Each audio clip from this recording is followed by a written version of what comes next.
Vamos a conversar con uno de sus mejores alumnos, ¿no? O discípulos. ¿Le gustaría vamos a preguntarle a Maxi después si cuadra esa mirada? Yo entiendo que sí. Maxi Molosnik es un historiador, un escritor, con quien ya tuvimos la oportunidad de conversar en varias oportunidades, pero la verdad es que esta noticia es fantástica. Hola. Maxi, ¿cómo estás? Muy buenos días. Ya estamos al aire. Sergio, Ron, te saludamos. Hola Sergio, ¿cómo estás? Un gusto escucharte. Gracias por atendernos en este momento que nos parecía realmente muy importante.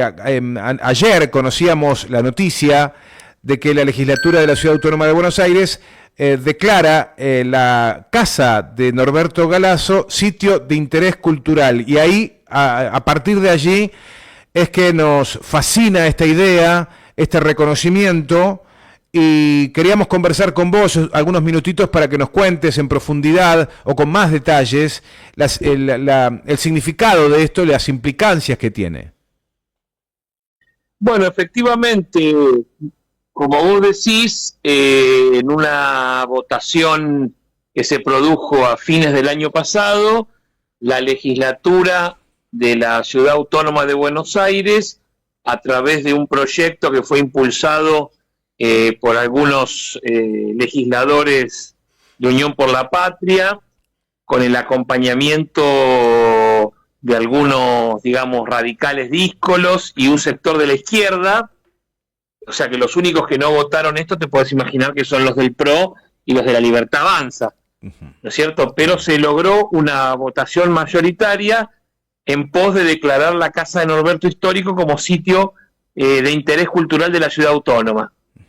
Y justamente esta declaración a nosotros nos parece muy importante porque los que la impulsamos, esto fue impulsado no solamente por mí desde ya, es un grupo de amigos, compañeros, algunos discípulos, gente de la militancia, es un trabajo colectivo desde ya, que apuntaba básicamente a dos cuestiones. La primera era hacerle un reconocimiento al maestro Galazo por su enorme trayectoria dentro del campo nacional, popular, latinoamericano, y por otro lado también a apuntalar de alguna manera,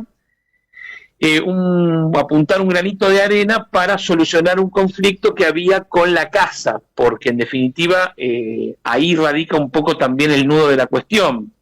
Norberto Galazo, en una situación que tristemente y muy dolorosa para él, que se hizo pública el año pasado, estaba en un conflicto familiar con su propia hija, que había, digamos, había cometido una acción terrible, que es, bueno, falsificarle la firma y sacar unos créditos que nunca pagó.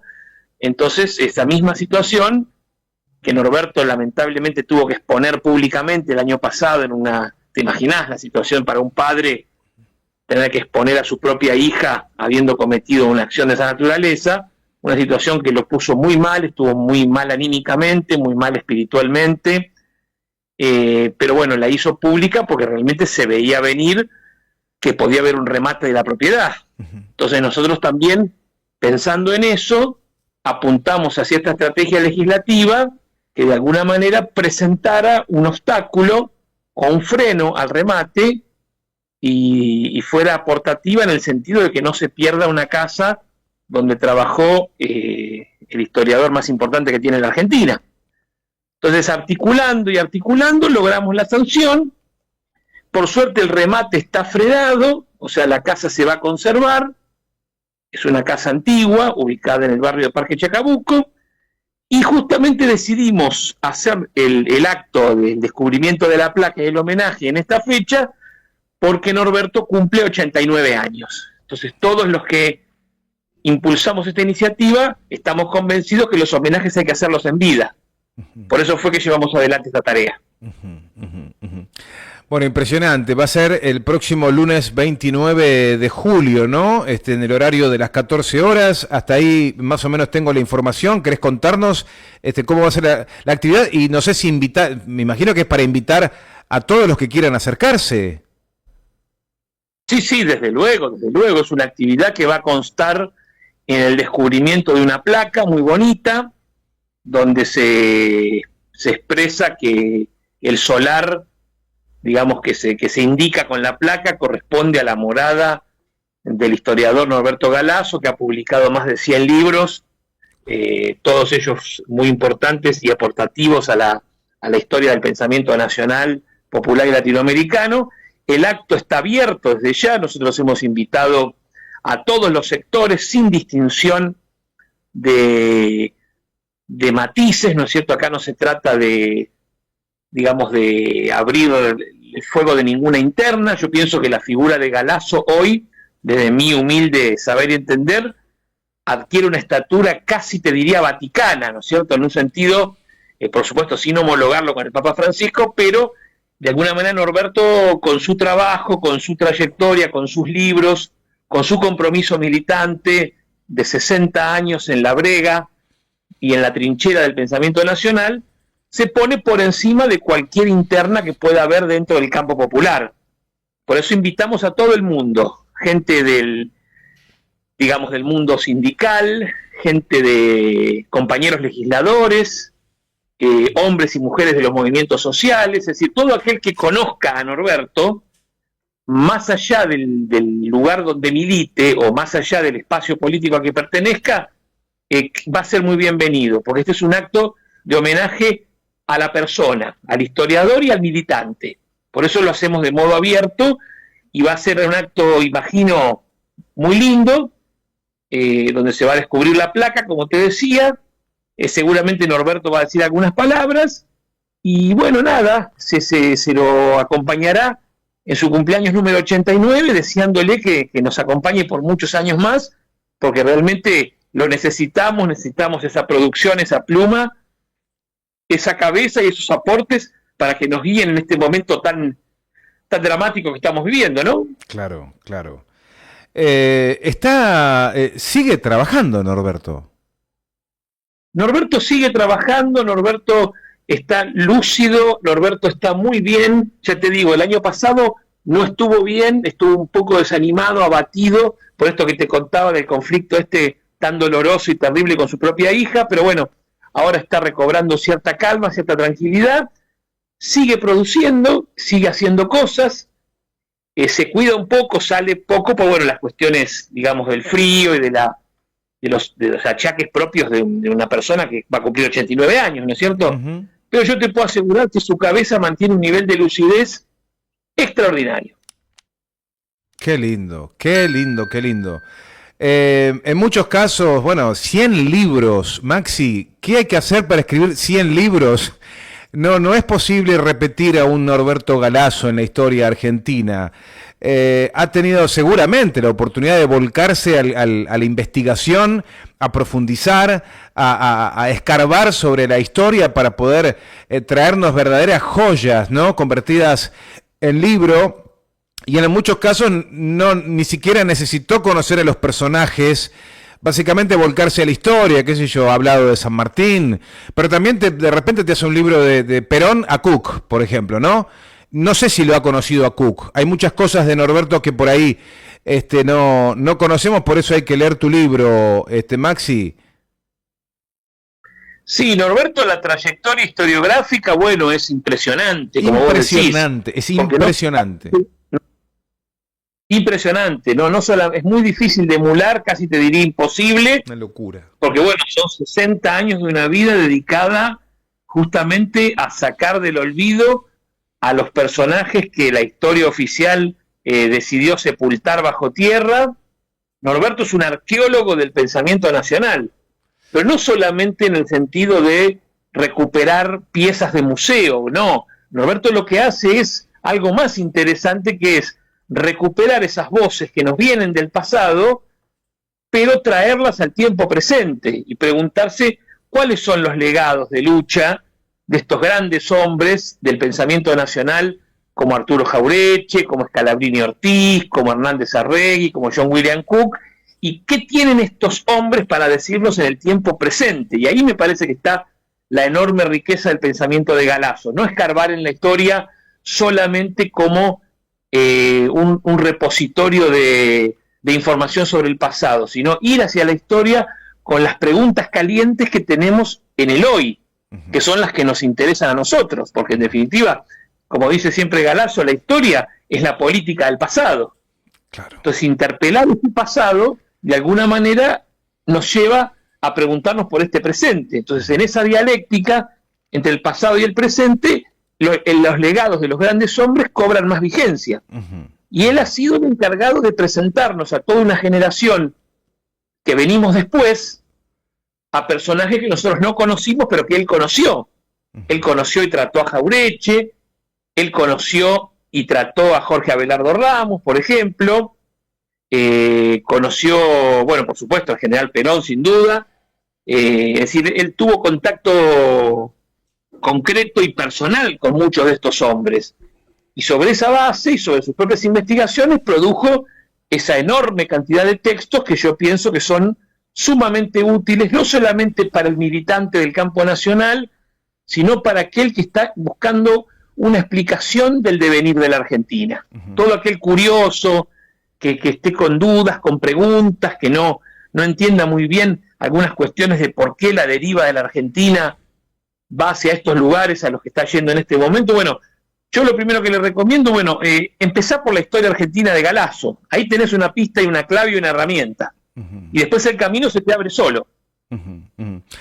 ¿Cuáles son los desafíos? La verdad que, claro, has tenido el enorme privilegio, Maxi, de estar, y incluso en el presente, de estar muy cerca de Norberto. ¿Te llegó en algún momento alguna oportunidad en la que conversaron y te comenta cuál es, si en esta enorme obra ha tenido desafíos particulares, por ejemplo, investigaciones específicas donde se le planteaban entuertos no esperados, etcétera? ¿Anécdotas de esas características?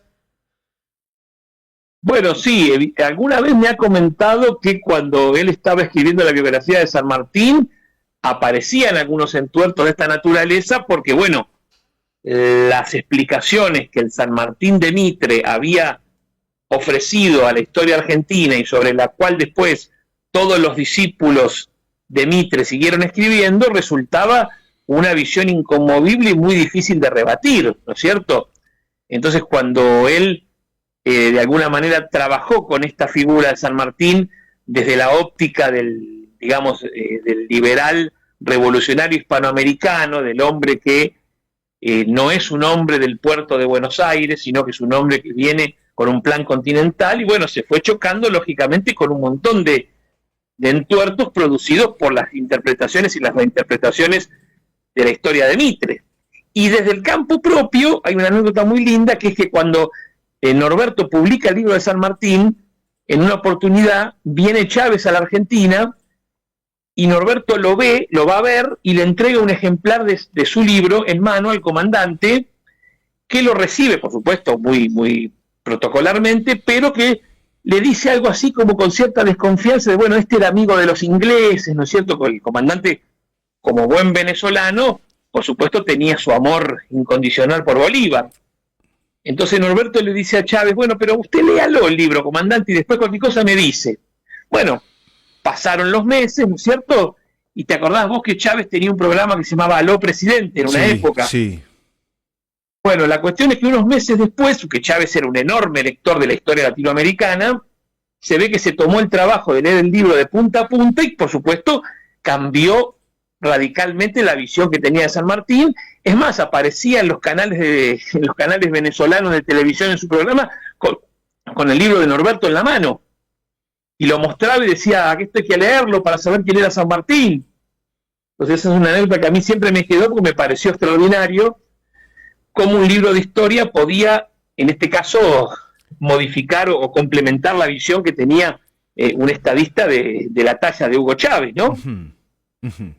Y también habla de la apertura del corazón, ¿no? Y el compromiso latinoamericanista de Chávez, ¿no? Se encontraron dos potencias. Nos encanta que Chávez haya reaccionado de esta manera. Qué importante, Maxi, qué importante esto que va a pasar entonces, repasando a grandes rasgos lo que va a ser el próximo lunes, 29 de julio, a las 14 horas, en Avenida Asamblea 850, Parque Chacabuco. Esta casa es de toda la vida de Norberto, ¿no? Esa es la casa de toda la vida de Norberto, es su única casa en la que él vive actualmente con su hijo, es la única propiedad que él tiene. Norberto, hay que decirlo también, Norberto no es un intelectual del sistema, Norberto es un jubilado, es un hombre que no tiene ningún tipo de ingresos públicos más allá de los propios que produce con sus propios libros, ¿no es cierto? Y la jubilación estrecha que cobra como cualquier jubilado en la Argentina. Y bueno, el objetivo fundamental es que la casa sea resguardada, ¿no es cierto? Y que este hombre pueda conservar el único lugar, el único solar que tiene en su vida para trabajar y para seguir produciendo conocimiento socialmente relevante y que contribuye a la tarea en la que todos estamos embarcados, que es la tarea de la liberación nacional y social de la patria. Entonces, por eso es lo que a nosotros nos moviliza a hacer este acto.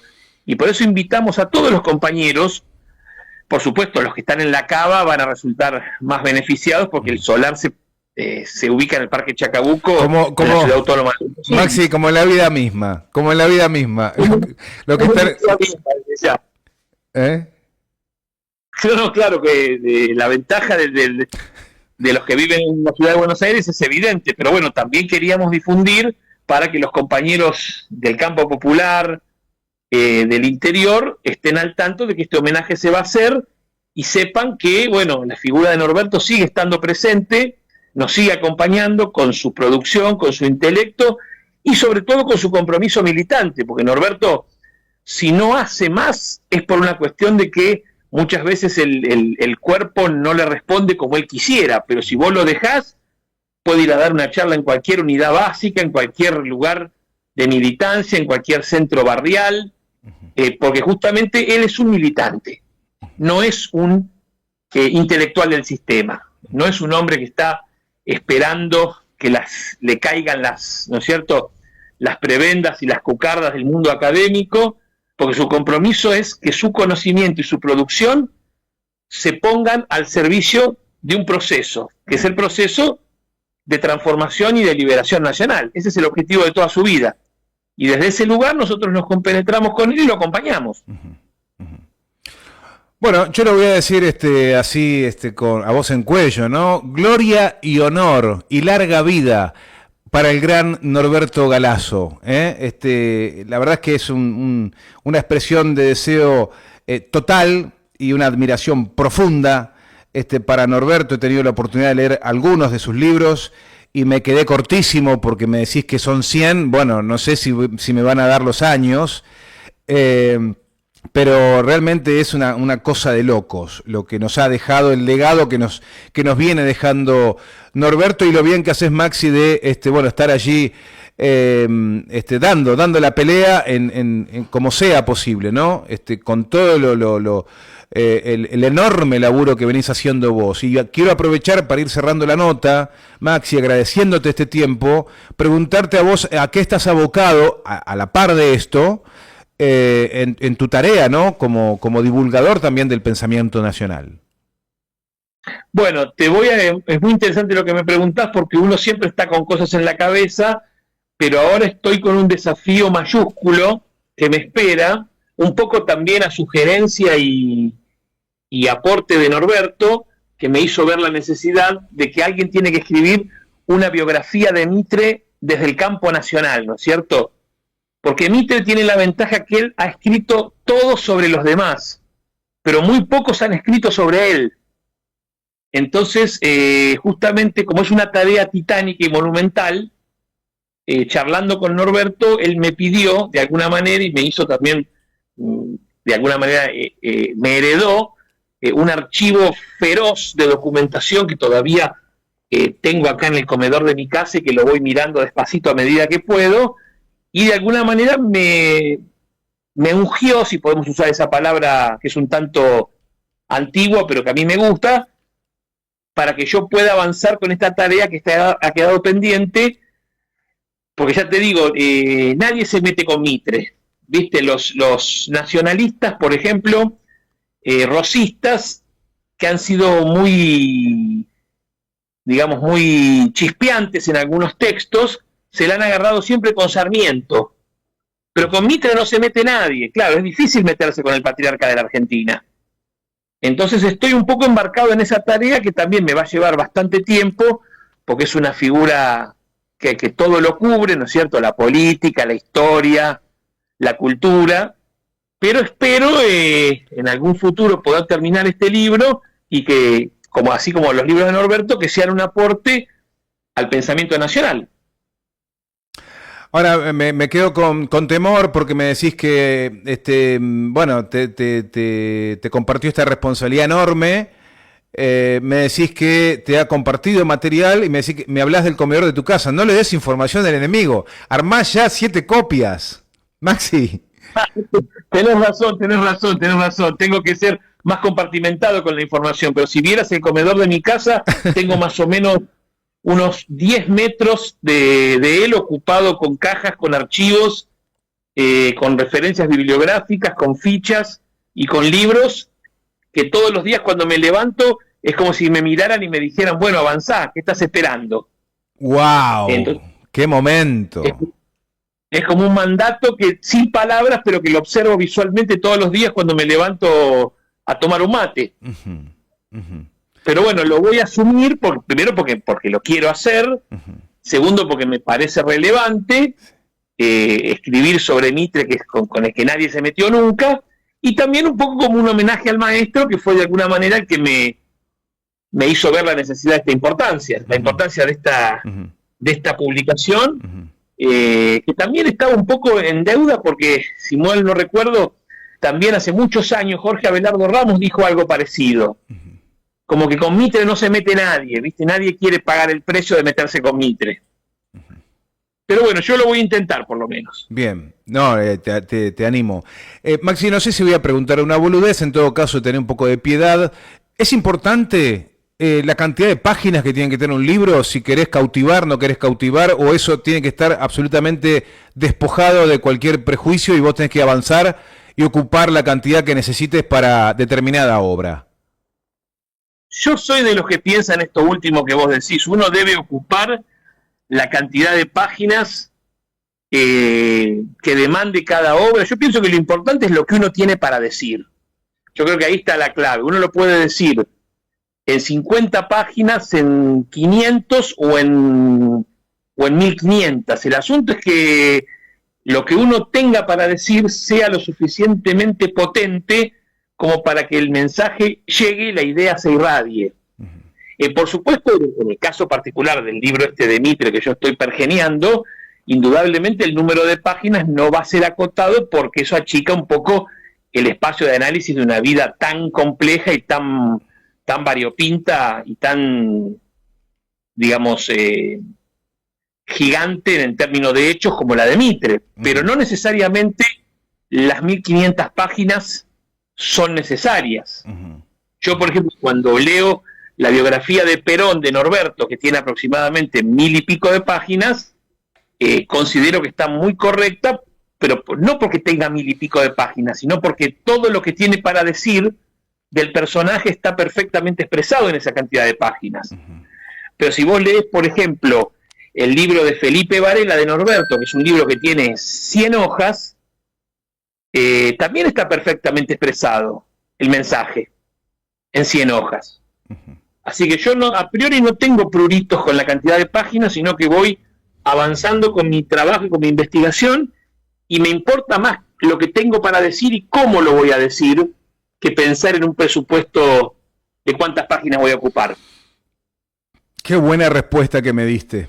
Qué buena respuesta que me diste. Me voy con la última, algo polémica, Maxi, me voy con la última, algo polémica, pero a mí me gusta la polémica, así que te voy a participar de la que se nos armó. Hemos hecho varias notas en donde, bueno, nos hemos encontrado con que, bueno, de hecho vos has ensayado una defensa, creo que necesaria, de Julio Argentino Roca. Y en muchos aspectos, en el campo nacional y popular, se lo resiste a Roca, y yo soy una clara evidencia de eso, ¿no? Yo lo he resistido mucho a Roca, pero probablemente por ignorancia, ¿no? Arrancando así de la base.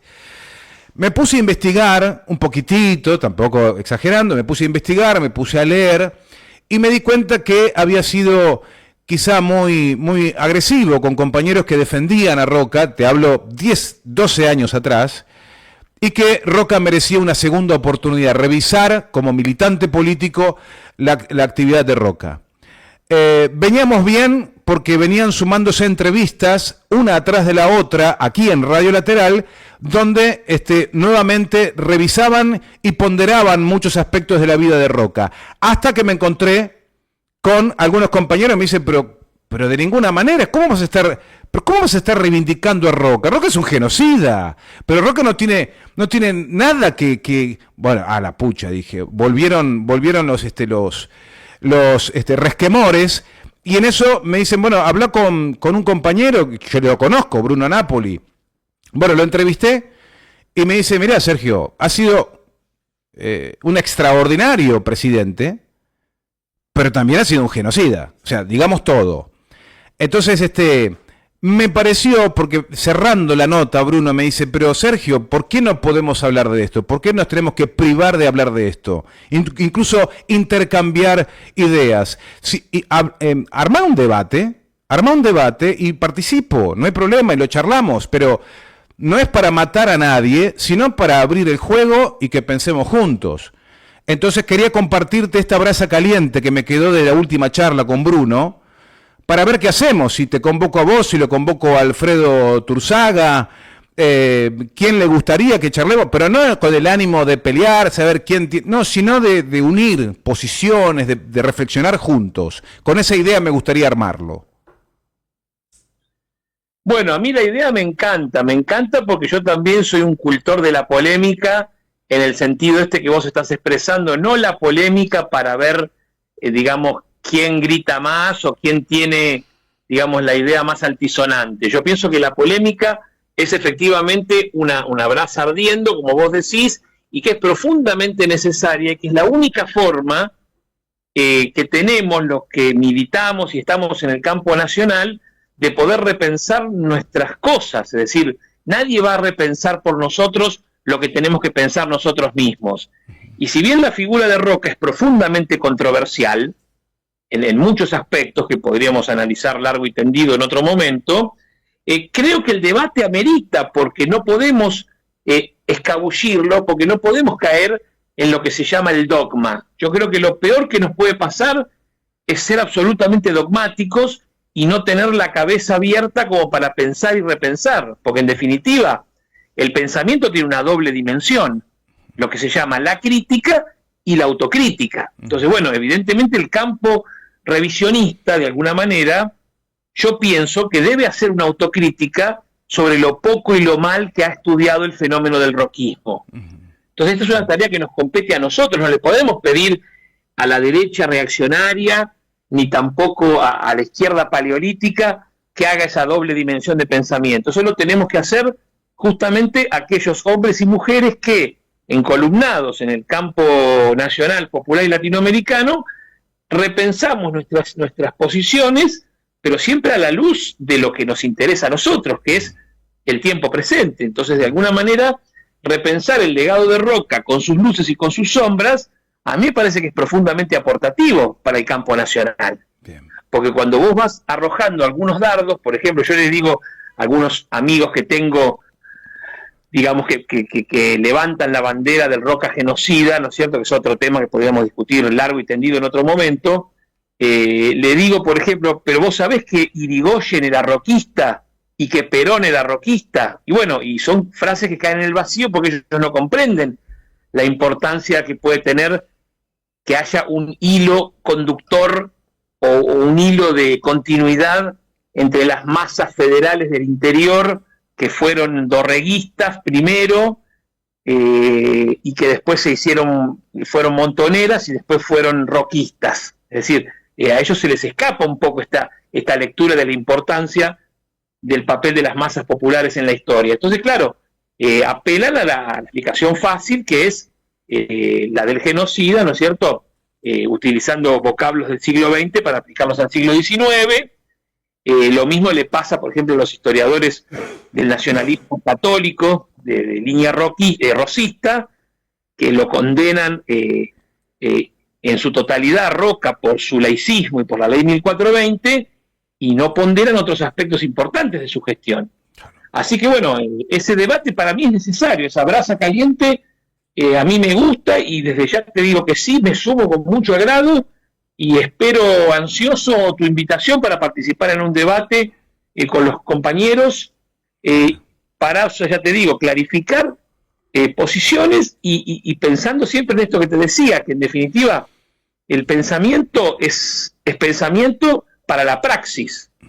Nosotros pensamos para actuar y actuamos pensando. En esa dialéctica estamos obligados a repensar.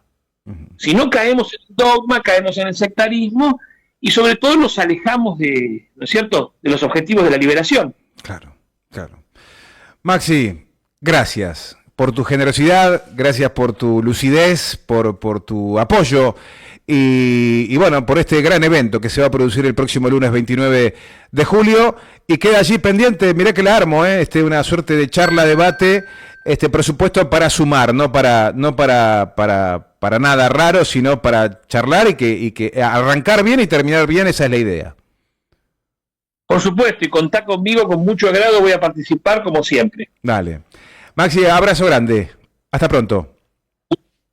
Y para los compañeros de la radio. Gracias, gracias.